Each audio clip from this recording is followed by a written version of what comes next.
Boa noite a todos, que bom que você está aqui na casa do Senhor, né? Com certeza foi uma semana difícil para todos também, né? Mas Deus tem nos dado a vitória. Amém. E é interessante que, geralmente nas igrejas batistas, nós tínhamos aquele tradicional culto de oração, onde que a gente fazia os nossos pedidos, né? E nós orávamos juntos. Mas é interessante que quando a gente olha para a palavra de Deus, quando a gente entende o que é oração, e logo vem à minha mente quando Jesus foi curar a filha de Jairo. Ele não fez uma reunião de oração, ele chamou apenas os discípulos queridos, aqueles que estavam com ele. E o texto é bem claro, em Marcos capítulo 5, versículo 37, como a gente precisa entender o que é oração. Então Jesus deteve a multidão e não deixou que ninguém o acompanhasse, exceto Pedro, Tiago e João, irmão de Tiago. Quando chegaram à casa do líder da sinagoga, Jesus viu um grande tumulto com muito choro e lamentação. Ele entrou e perguntou: por que todo esse tumulto e todo esse choro? A criança não morreu, ela está apenas dormindo. A multidão riu, ele, porém, fez todos saírem e levou o pai, a mãe da menina e os 3 discípulos para o quarto onde ela estava deitada.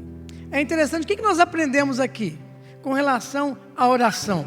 Principalmente por esse momento que nós estamos vivendo hoje. Sabemos que cada um de nós tem um pedido de oração, sim.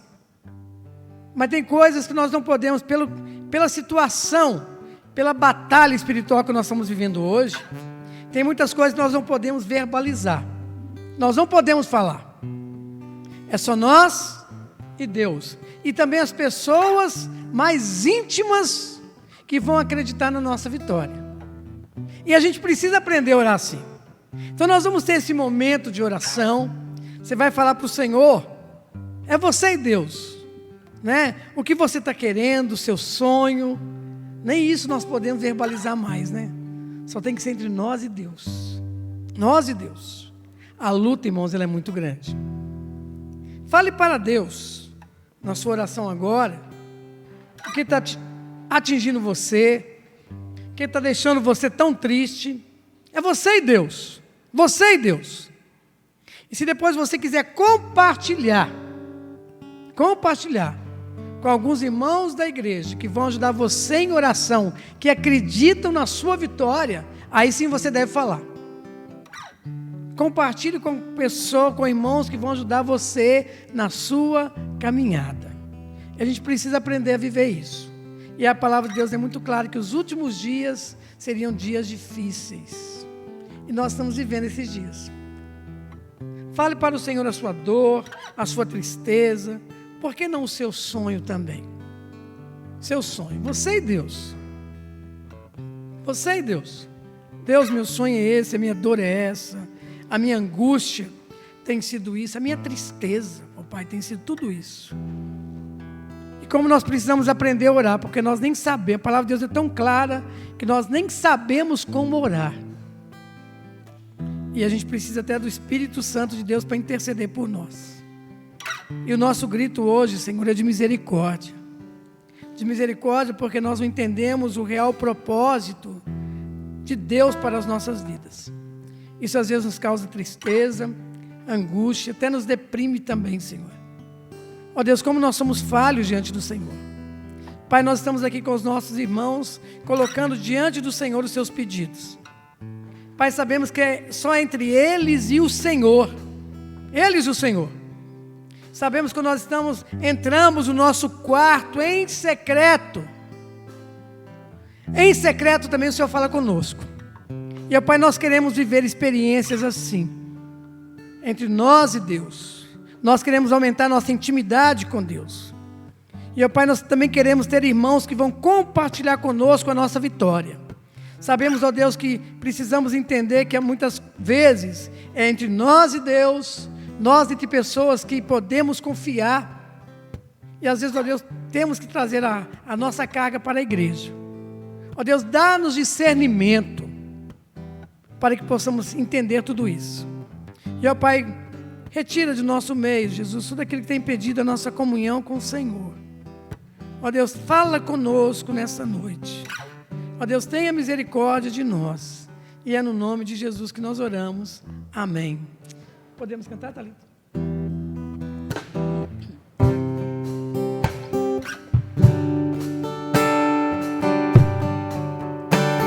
De todas as provas que eu já passei, é bem difícil, Senhor, a gente ter que ouvir acusações do vil tentador. Lembranças do passado vêm e querem me fazer parar, ou mesmo palavras de alguém que não quer na gente acreditar. E quase parando sem força e vigor, a gente lê a palavra e encontra bastante poder para vencer e continuar a jornada, e ver que o passado ficou para trás, pois Cristo na cruz tudo já venceu. Saber de que dele não lembra mais, eu canto pra glória de Deus. Nenhuma condenação há para quem está em ti, Jesus, cuja vida coberta está pelo sangue que desceu na cruz. É certo que provas virão, investidas do vil tentador, mas nenhuma condenação há para quem está em ti, querido Senhor. Para quem está em ti, querido Senhor. É interessante que nós acabamos de cantar, né? De todas as provas que eu já passei, é bem difícil, Senhor, a gente às vezes ouvir acusações do vil tentador. E ele sempre vem com lembranças do nosso passado e querem fazer a gente parar. Ou mesmo palavras de alguém que não quer na gente acreditar. E a pior coisa desse mundo, né, quando levantam algo que a gente não fez, né? Ninguém gosta disso.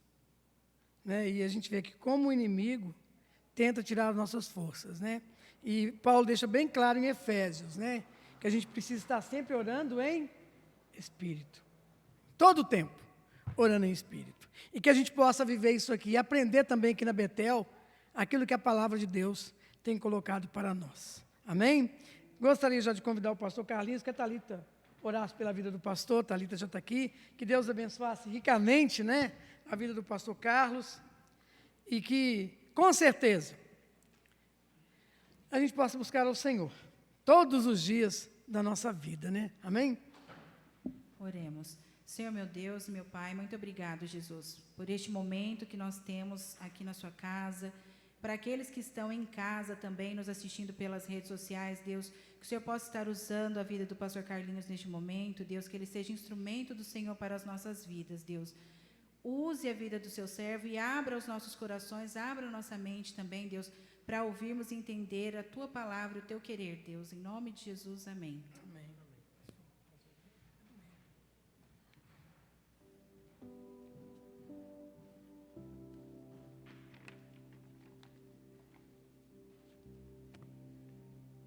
Boa noite, igreja. Boa noite, você que nos acompanha pelas redes sociais. Hoje nós vamos compartilhar um pouco sobre gerenciar família. A gente vai ver que é algo bastante sério e que por vezes passa despercebido do nosso pensar, do nosso meditar no dia a dia. Eu convido você a abrir a Bíblia em Mateus, capítulo 5, versículo 16. Nós vamos ler na nova versão transformadora, que é a versão que a Betel tem adotado. Mateus 5, 16. Diz assim o texto sagrado: da mesma forma, suas boas obras devem brilhar, para que todos as vejam e louvem seu Pai que está no céu. Então, uma coisa para a gente pensar, conforme o pastor disse, os cultos às quintas-feiras nós estamos dedicando aí ao conhecimento da palavra de Deus para ser aplicada no lar. Onde deve ser o primeiro lugar que as minhas boas obras devem brilhar? Em casa. O primeiro lugar que as minhas boas obras precisam ser vistas é em casa. Eu costumo dizer, já disse aqui para os irmãos, vocês não me verão com remela no canto dos olhos, cabelo todo sem pentear, com aquele bafo que acorda de manhã, mas Sônia e meus filhos vêm. Então, em casa que a gente precisa mostrar essas boas obras, primeiramente. E tem alguns segmentos religiosos que dizem da questão da maldição hereditária. E nós vamos trabalhar não como maldição hereditária, porque mais adiante nós vamos mostrar que não tem base bíblica para maldição hereditária. Nós vamos trabalhar na questão do gerenciamento da família, da questão da influência da família, das nossas gerações passadas. Então é sobre isso que nós vamos bater um papo hoje, neste momento aí que o Senhor nos preparou. Eu me recordo que durante muito tempo, na infância, eu tinha medo de assombração. Por que eu tinha medo de assombração? Porque minha avó falava que a assombração existia. E aí era um tal de acordar de madrugada, olhar para o quarto e ver a assombração, até que acendia a luz e via que era uma roupa que estava parada lá, e a gente com medo imaginava que era algo do outro mundo. E não era, era do mundo bem presente, ou seja, era roupa mesmo, de verdade. Mas hoje a gente percebe que a assombração não existe, é coisas que a gente passa a acreditar.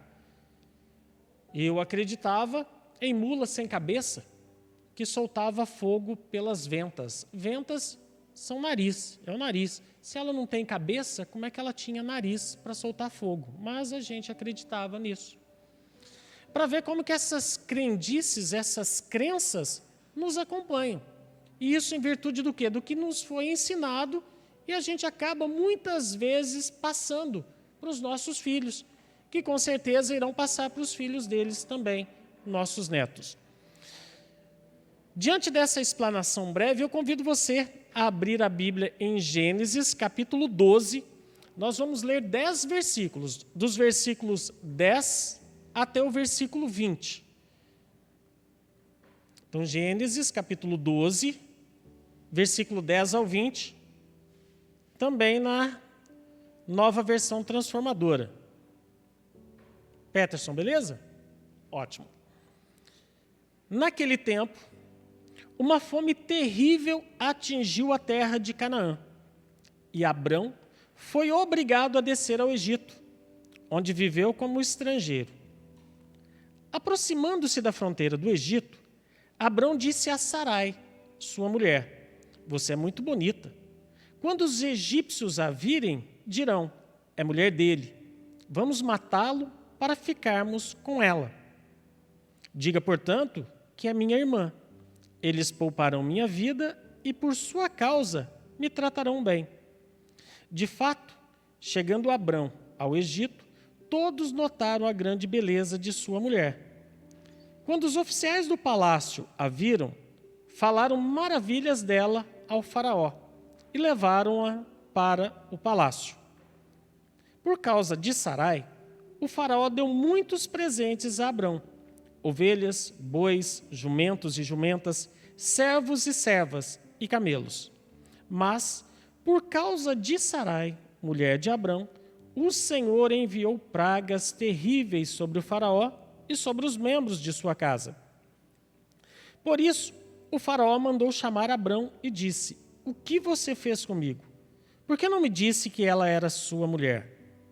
Por que me disse que era sua irmã e permitiu que eu a tomasse como esposa? Aqui está sua mulher. Tome-a e vá embora daqui. O faraó ordenou que alguns de seus homens escoltassem Abrão com sua mulher e todos os seus bens para fora de sua terra. Aqui Abrão e Sarai, porque o Senhor ainda não havia trocado o nome deles para Abraão e Sara. Mas é para mostrar na questão do quê? Que existia uma grande fome ali próxima à região do Egito e Abraão não necessariamente mentiu, porque Sarai era meia-irmã dele, mas ele omitiu parte da verdade. E isto, nós podemos pensar que nesse momento de uma fome terrível, podemos pensar nesse momento que nós estamos enfrentando, de uma crise, ou de qualquer outra situação, quer seja dentro da sua casa, quer seja dentro do seu ambiente de trabalho. São nas crises que o nosso caráter é colocado em prova. Enquanto está tudo lindo e maravilhoso, nada vai ocorrer no sentido de nos obrigar a provarmos o nosso caráter. Mas diante da dificuldade é que o nosso caráter é testado. Vamos imaginar hipoteticamente que eu vá vender o carro e o carro tem algum probleminha que toma um proprietário do carro, a gente conhece, e quando a gente vai vender o carro, a pessoa que está interessada pergunta: e esse carro, está tudo bem? Está tudo ótimo. Ou seja, é no momento de crise, é no momento de dificuldade, é no momento de um negócio que o nosso caráter é colocado à prova. Então aqui justamente nos leva a ter esse entendimento. E aí uma coisa bem interessante, por causa de Sarai, o faraó deu presentes a Abrão. E por causa de Sarai, o Senhor enviou pragas até faraó. Então a gente vê o motivo disso, claro.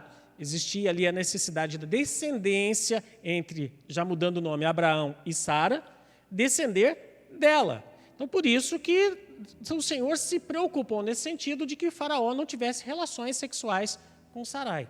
Então, a gente percebe já esse cuidado do Senhor. Acontece que o nosso irmão Abraão não pisou na bola só uma vez, já com o nome trocado. Agora eu convido você a abrir em Gênesis capítulo 20, nós vamos ler do versículo 1 ao versículo 12. Então agora eles já estão com os nomes trocados. Antes Abrão, agora Abraão, e Sarai, agora já com o nome de Sara. Mas a gente vai ver que a situação não mudou muito, embora o Senhor tenha trocado o nome do casal. Então Gênesis 20, versículo 1 até o 12. Abraão se mudou para o Neguebe, ao sul. Permaneceu por algum tempo entre Cádiz e Sur, e depois seguiu até Gerar. Enquanto morava ali como estrangeiro, Abraão apresentava Sara, sua mulher, dizendo: ela é minha irmã. Por isso, o rei Abimeleque de Gerar mandou buscar Sara para o palácio. Naquela noite, Deus apareceu a Abimeleque num sonho e lhe disse: você vai morrer. A mulher que tomou já é casada. Abimeleque, porém, ainda não havia dormido com ela. Assim disse: Senhor, castigarás uma nação inocente? Não foi Abraão quem me disse: ela é minha irmã? E ela própria afirmou: sim, ele é meu irmão? Agi com total inocência. Minhas mãos estão limpas. No sonho, Deus respondeu: sim, eu sei que você é inocente. Por isso o impedi de pecar e não deixei que a tocasse. Agora, devolva a mulher ao marido dela e ele orará por você, pois é profeta. Então você viverá. Mas se não a devolver, esteja certo de que você e todo o seu povo morrerão. Na manhã seguinte, Abimeleque se levantou cedo e, sem demora, reuniu todos os seus servos. Quando contou o que havia acontecido, seus homens se encheram de medo. Então Abimeleque mandou chamar Abraão. O que você fez conosco? Perguntou. Que crime cometi para merecer esse tratamento que nos torna, a mim e ao meu reino, culpados deste grande pecado? O que você me fez não se faz a ninguém. O que deu em você para agir desse jeito? Abraão respondeu, pensei comigo, este é um lugar onde ninguém teme a Deus, e vão me matar para ficarem com minha mulher. Além do mais, ela é de fato minha irmã, por parte de pai, mas não de mãe, e eu me casei com ela. Mais uma vez, ele, para se ver bem, por conta de estar como estrangeiro em determinado local, ele falava que Sara era sua irmã. Até aí, não era mentira, tendo em vista que os dois tinham um pai em comum. A questão está em omitir a verdade. E a questão mais séria ainda de Abraão julgar que naquela localidade não tinha ninguém temente ao Senhor. O que a gente aprende com relação a isso? Nós muitas vezes agimos de maneira semelhante a Abraão. E tem pessoas que nos conhecem. Tem pessoas que sabem o caminho que nós seguimos. Tem pessoas que sabem o Deus que nós servimos. E aí vem essa importância de nós entendermos que o lugar onde eu preciso realmente pregar o evangelho do Senhor, primeiramente, é em casa. Porque é lá que as coisas acontecem, é lá que os filhos estão prestando atenção. A gente, no grupo de casados, quando a gente ministra, a gente fala, às vezes a criança está brincando e a gente pensa que ele não está prestando atenção no que nós estamos conversando. Eles estão brincando e prestando atenção no que nós estamos falando. Então, essa questão dessa influência, esse comportamento de Abraão, vai influenciar diretamente quem? Seu filho Isaque. Percebe a responsabilidade nossa como pais do que nós precisamos passar aos nossos filhos? E eu convido você a abrir a Bíblia. Eu só esqueci de anotar aqui a referência. Pastor, vou precisar da sua ajuda. Quando Abraão... Eu sei que é do versículo 1 ao 10, mas eu esqueci de marcar o capítulo. Aí eu preciso que o senhor me ajude para que... Ou então, os meninos lá, se colocar o versículo, aparece onde que ele está? Se você escrever uma frase... Coloca assim, ó, uma fome terrível atingiu a região. Vírgula, como havia acontecido antes no tempo de Abraão.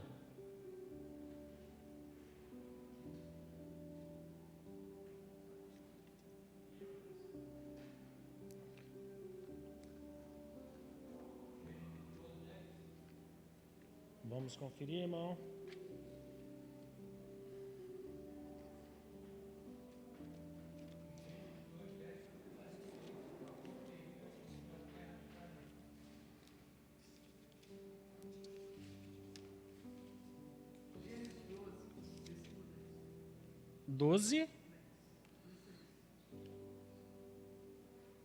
Não, vai estar um pouquinho mais para frente.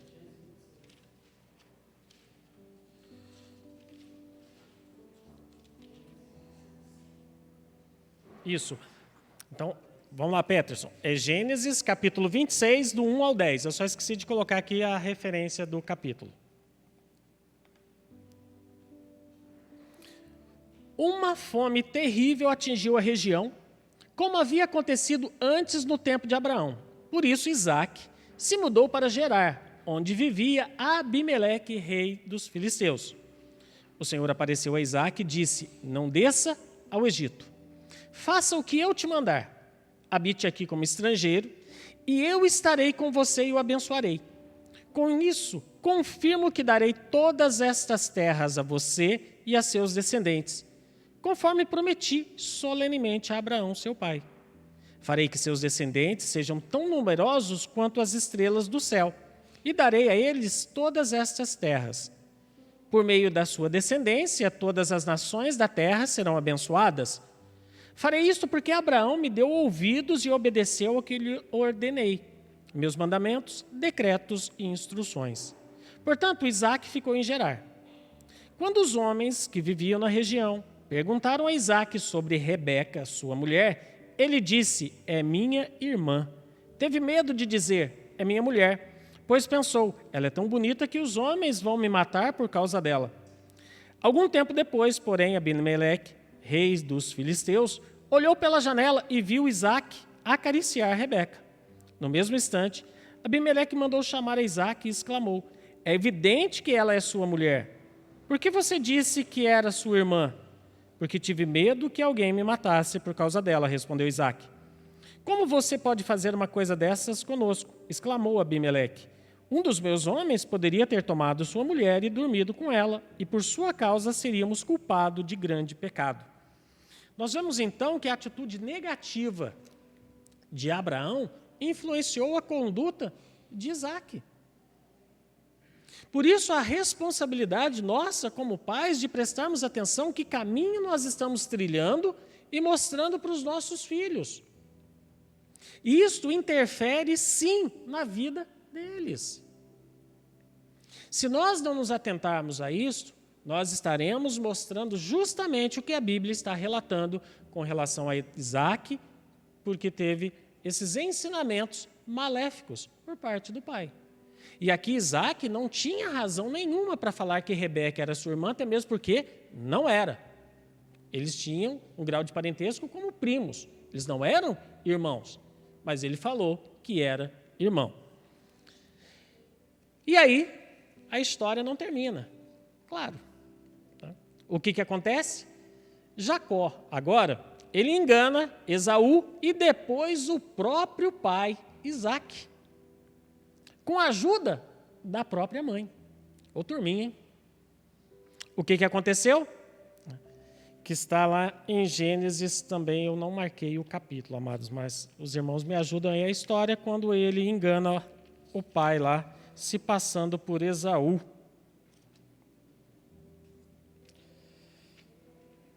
Começa no versículo 17.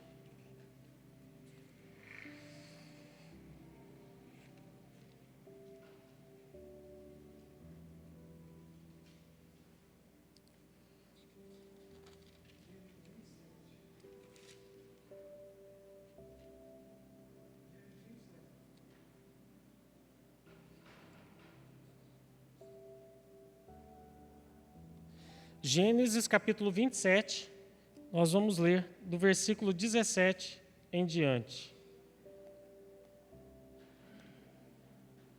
Depois, entregou-lhe a refeição saborosa, acompanhada. O que aconteceu? Jacó já estava velho, provavelmente acometido de cataratas, já não enxergava bem, e teve vontade de comer uma comida maravilhosa. Então ele pediu para Esaú ir caçar. E quando Esaú saiu para a caça, a mãe de Jacó chega até ele e fala, olha, vai ali na horta e pega um bezerrinho cevado, a gente mata, prepara, você põe as peles desse cordeiro nos seus braços, você imita a voz do seu irmão e teu pai vai pensar que é o seu irmão e vai te abençoar. Família maravilhosa, né? A mãe ajudando o filho a ludibriar e enganar o pai. Mas isso a gente já está vendo que já veio desde lá de trás, né? Então depois entregou-lhe, depois que ele preparou com a ajuda da mãe a refeição, Jacó levou para o pai, depois entregou-lhe a refeição saborosa acompanhada do pão que havia acabado de assar. Jacó levou a comida para o pai e disse, meu pai, sim, meu filho, respondeu Isaque. Quem é você, Esaú ou Jacó? Jacó disse, sou Esaú, seu filho mais velho. Fiz o que o Senhor mandou. Aqui está a carne da caça. Sente-se e coma, para que me dê a sua bênção. Isaque perguntou, como encontrou a caça tão depressa, meu filho? Jacó respondeu, o Senhor, seu Deus, a colocou no meu caminho. Ainda põe Deus no meio da mentira. Isso é sério, amados. Então Isaque disse a Jacó, chegue mais perto para que eu possa tocá-lo e ter certeza de que é você mesmo, Esaú. Jacó se aproximou do pai, e Isaque o tocou e disse, a voz é de Jacó, mas as mãos de Esaú. Não o reconheceu, porém. pois as mãos de Jacó estavam peludas, como as de Esaú. Assim, Isaque se preparou para abençoar Jacó. Mas você é mesmo meu filho Esaú? Perguntou ele. Sim, sou, respondeu Jacó. Então disse Isaque, agora, meu filho, traga-me a carne da caça. Depois que comer, eu lhe darei a minha bênção. Jacó trouxe a comida para o pai e Isaque comeu. Também bebeu o vinho que Jacó lhe serviu. Por fim, Isaque disse a Jacó, aproxime-se, por favor, dê-me um beijo, meu filho. Jacó se aproximou e o beijou. Quando Isaque sentiu o cheiro das roupas, finalmente abençoou o filho e disse, o cheiro de meu filho é como o cheiro do campo que o Senhor abençoou. Então nós vemos que por diversas vezes nessa situação, Jacó ali, ele continua enganando o próprio pai. Isaque fala com ele, olha, mas é mesmo, é você? Por pelo menos 3 vezes ele, sim, sou Esaú, tomando o lugar do irmão. Então nós vemos que essa situação de engano, de mentiras, vinha se passando de geração em geração. Começou lá com Abrão, depois com o nome trocado Abraão, ele ainda continuou mentindo, depois veio Isaque aprendendo a questão da mentira, porque provavelmente eles conversavam à roda, olha, você lembra, Sara, aquela vez lá no Egito, eu menti, quer dizer, contava essas coisas, que muitas vezes a gente também conta das coisas erradas que a gente fez, mas no sentido de instruir os filhos para que não façam, não sigam o mesmo exemplo. Mas ali parece que acharam lindo e maravilhoso essa situação de enganar as pessoas. E aí eles continuaram com afinco nesse processo de continuar enganando as pessoas. E chega um ponto onde os irmãos de José o vendem para o Egito, matam um animal, pegam a túnica de José, embebedam ela naquele sangue e levam para Jacó, falando, olha, o filho que você tanto ama, uma fera do campo o matou. E aí depois nós entendemos como que esse monte de enganação vai levando as pessoas a cada vez mais se enrolarem. E aí até o ponto, quando os irmãos de José precisam descer ao Egito, está lá José, já como o segundo homem na autoridade do Egito, ele se dá a reconhecer para os irmãos e José rompe com essa conduta de mentiras. Ele fala, olha, para os irmãos dele, vocês não precisam ficar dessa forma, entristecidos pelo que vocês fizeram. Aprove ao Senhor, conhecedor de todas as coisas, que fizesse dessa maneira para que usasse a minha vida, para que vocês tivessem alimentos, bem como as outras pessoas, à volta do estado aqui, do país Egito. Então José decidiu, olha, eu não quero mais isso para a minha vida, eu não quero mais essa conduta, essa influência de geração em geração, onde se vem mentindo. Então dá para nós rompermos com essa situação, com essa crendice lá do passado que veio assolando as nossas vidas, e a partir de determinado momento, olha, eu não quero mais isso para a minha vida. Eu quero viver de uma maneira honesta, eu quero viver de uma maneira digna, eu quero ensinar a minha casa dessa maneira. Assim como Josué, olha, vocês eu não sei, mas eu e minha casa serviremos ao Senhor. Que isso possa ser uma verdade dentro da nossa conduta. Porque os dias, conforme o pastor falou, são dias maus. E a Bíblia, em momento algum, diz que as coisas irão melhorar. Pelo contrário, aqueles que estão à sombra do Onipotente descansarão. Mas a gente precisa ter um testemunho de vida digno para que as pessoas possam olhar e entenderem, poxa, ali vai um servo do Senhor. Semelhantemente, no livro de Atos, quando fala, olha, aqueles ali verdadeiramente estiveram com o Senhor Jesus, que a nossa conduta possa ser de tal maneira.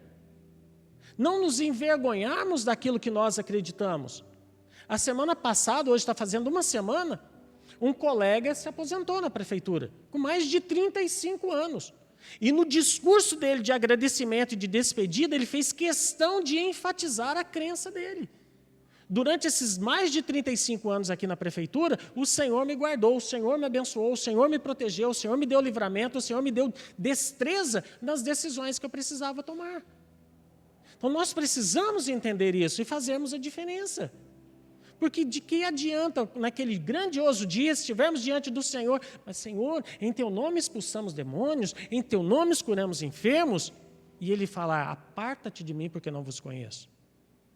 E essa responsabilidade recai sobre os nossos ombros, enquanto homens, sacerdotes do lar, com relação à esposa e com relação aos filhos. O que nós estamos fazendo? Como nós estamos cuidando daquela herança que o Senhor colocou sobre os nossos ombros? Então, é algo para a gente pensar, para a gente analisar, enquanto estamos vivendo, ainda dá tempo da gente romper e mostrar a maneira pela qual nós vivemos, aquilo que nós acreditamos, e ensinar os nossos filhos. A Bíblia diz, instrui a criança no caminho, não é o caminho é que é lá, você tem que ir lá. Não, é junto, é andando, é mão dada. Então nós vemos que por pelo menos 4 gerações essa situação veio. Ali atrás nós podemos pensar Abraão e Sara, nós podemos pensar também Isaac e Rebeca e Jacó, e depois os filhos de Jacó vendendo José ao Egito. Então a diferença entre essa influência, esse gerenciamento, essa gestão familiar e maldição hereditária. Em João, capítulo 9, do versículo 1 ao 3, diz assim, por que eu falo para vocês que não tem base bíblica para maldição hereditária para o cristão? Porque a Bíblia também diz, lá em 2 Coríntios, aquele que está em Cristo, nova criatura é. As coisas velhas passaram, eis que tudo se fez novo. Então, se aquilo acabou, se lá na cruz foi cravado todos os meus pecados, tudo aquilo que me acompanhava, não vai passar para os filhos. Mas eu trouxe esse daí de João 9, 1, 3, onde está escrito, enquanto caminhava, Jesus viu um homem cego, de nascença. Seus discípulos perguntaram, Rabi, por que este homem nasceu cego? Foi por causa de seus próprios pecados ou os pecados de seus pais? Jesus respondeu, nem uma coisa, nem outra. Isso aconteceu para que o poder de Deus se manifestasse nele. Então, o que acontece? Quando os discípulos perguntaram, eles estavam fazendo uma alusão, uma referência lá atrás ao que havia vivido Davi com Betseba. Quando o Senhor fala, olha, essa criança vai morrer. Então, na cabeça deles, a criança morreu por causa do pecado de Davi. Então, eles perguntaram, eles questionaram ali ao Senhor, é esse daí, ele nasceu cego porque ele que pecou ou os pais dele pecaram? Olha a ignorância dos discípulos. Se nasceu cego, se ele é cego de nascença, só se ele pecou dentro da barriga da mãe dele. Não tem lógica. Ele que pecou, por isso que ele nasceu cego. Não, aí dá a entender a questão, talvez, do pai. Aí Jesus fala, não, nem ele, nem o pai. Isso aconteceu para que a glória do Senhor fosse revelada. Então, a gente tem que entender isso. Por isso que eu acredito que não há, então, base para a questão de maldição hereditária para o cristão. O que há é influência geracional. É a forma como se administra, como foi gerida aquela família.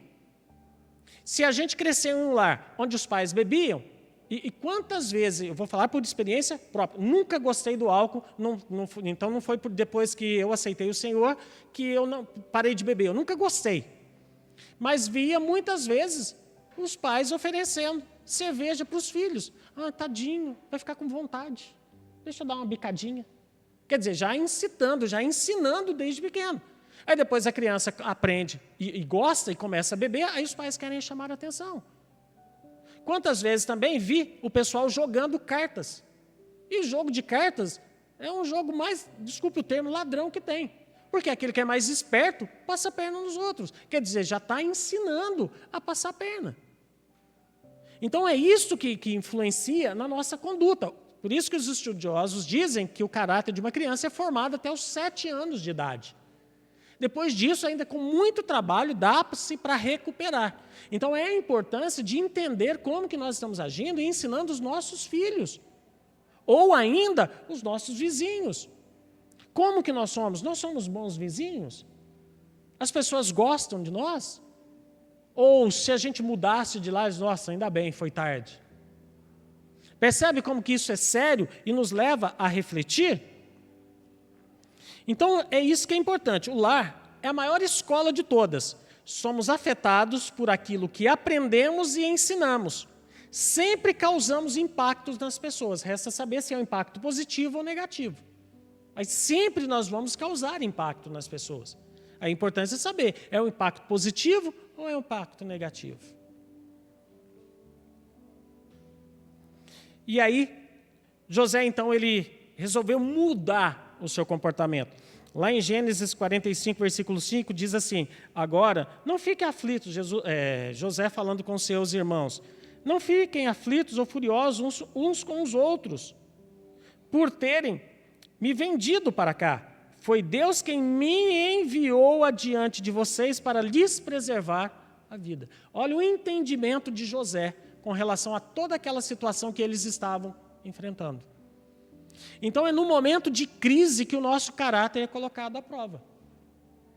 É no momento de dificuldade que nós somos testados. E aí a gente percebe como que muitas vezes a gente é reprovado. Como nós somos reprovados? Eu me lembro, foi antes da pandemia. Só não vou conseguir, eu acho que foi em janeiro. Foi em janeiro, eu estava de férias, em janeiro. A gente queria descer com o pessoal para a praia e a gente sugeriu o Cabo Frio. E aí minha filha, quanto tempo de viagem? Porque o adolescente quer entrar no carro, abrir o olho e já chegar. Eu falei, vai mais ou menos umas 10, 11 horas de viagem. Não, pai, muito tempo. Arruma um lugar mais perto. E aí nós fomos para Ubatuba. Pegamos um congestionamento danado na estrada, gastamos 12 horas para chegar a Ubatuba. Falei, tá vendo? Se a gente tivesse ido para Cabo Frio. Mas, enfim. Agora, por que eu estou mostrando isso para os irmãos? Porque é uma questão da gente... Foi muito bacana, porque aí foi uma outra pessoa junto, e o pai dela, dessa outra pessoa que foi junto, preparou um bolo. Sabe aquele revelamento de Deus? Não é revelação, não é revelamento. Fazer um bolo, né? Eles vão chegar lá cansados, já levar um bolo para eles, já está pronto.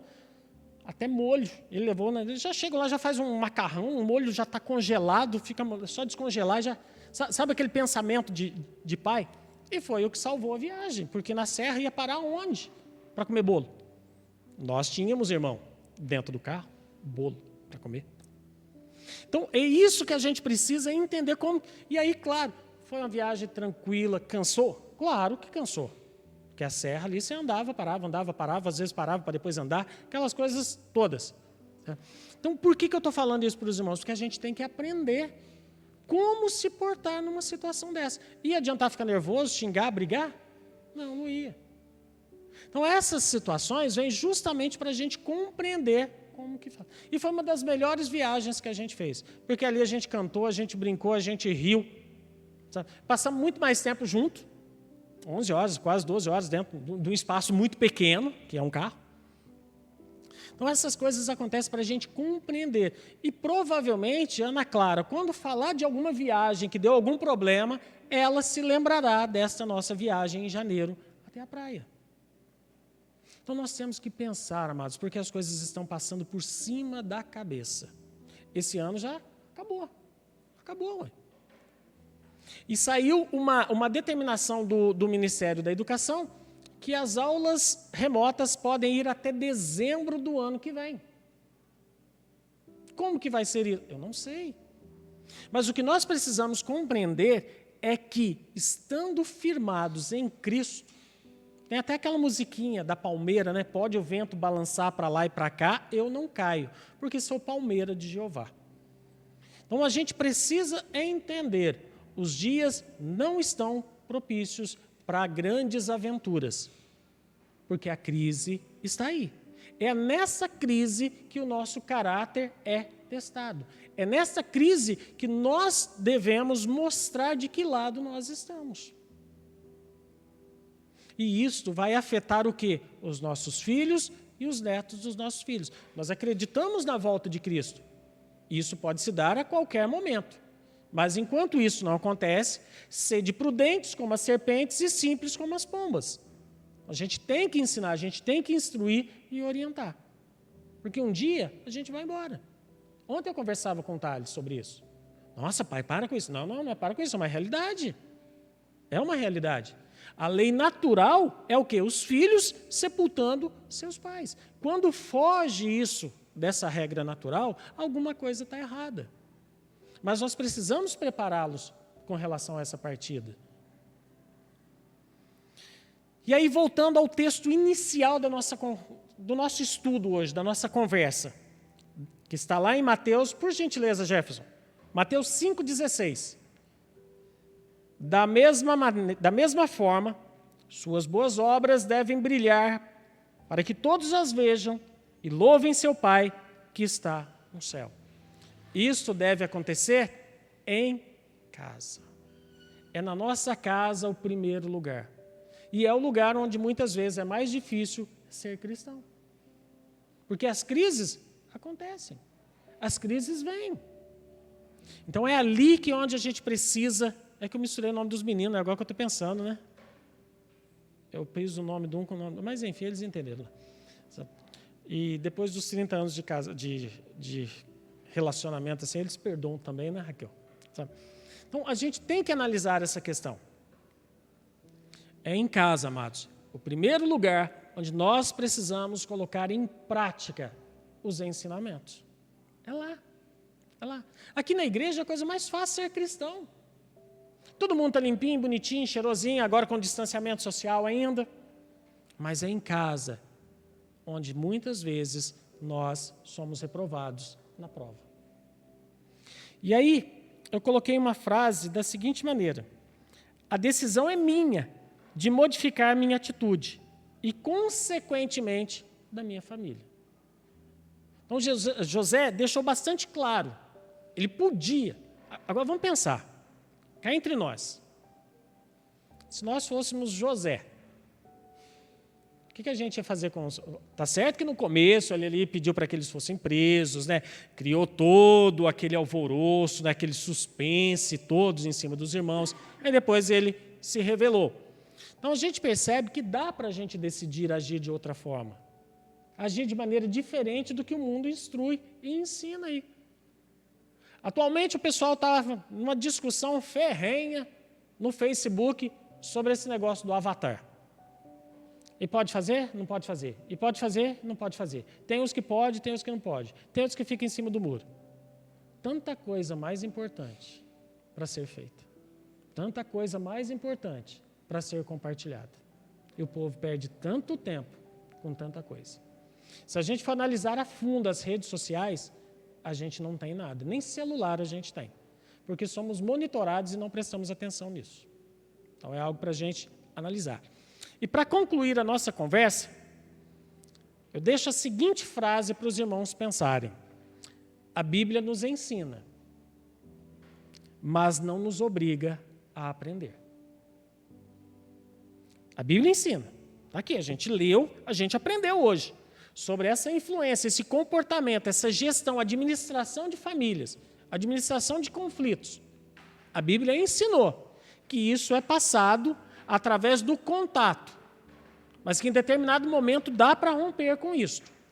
A Bíblia ensinou, mas a Bíblia não nos obriga a colocarmos em prática o que nós estamos aprendendo. Essa responsabilidade recai sobre os nossos ombros.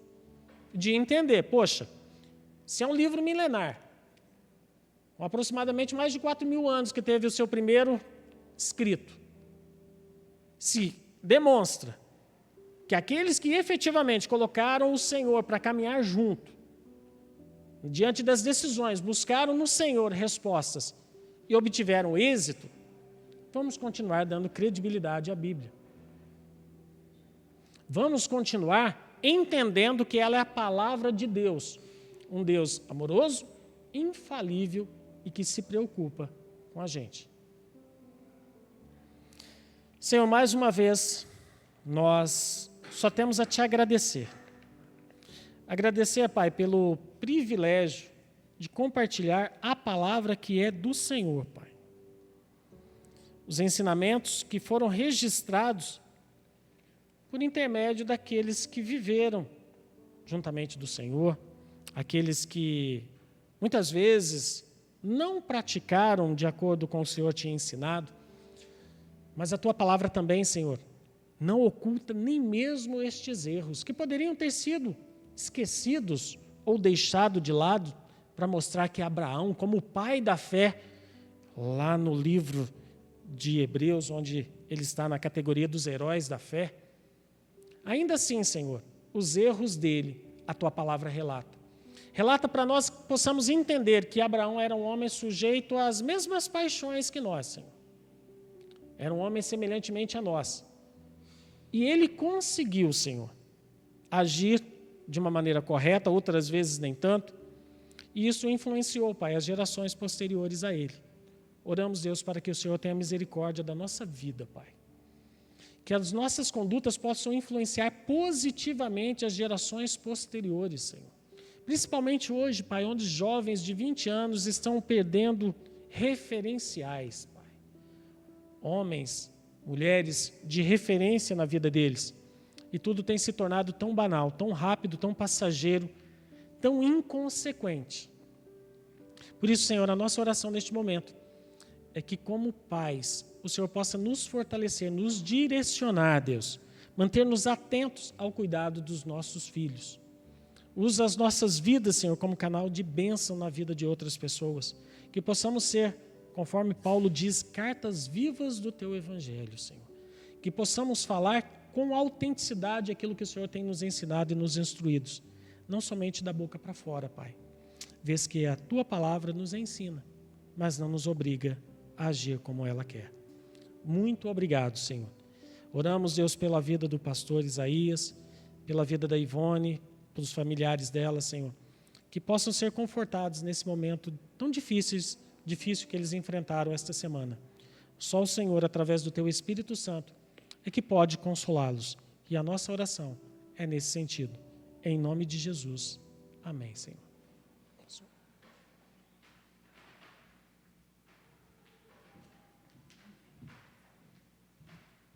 Amém, né? Eu gosto muito de uma frase, que tem me acompanhado muito, é na crise que nós vamos revelar o nosso caráter, né? Seremos reprovados ou aprovados, né? Que Deus assim nos abençoe muito. Agradecemos a palavra do pastor Carlos. E domingo às 9 horas estaremos aqui num grande culto de adoração ao Senhor. E domingo às 19 horas também. Que Deus assim nos abençoe. Amém?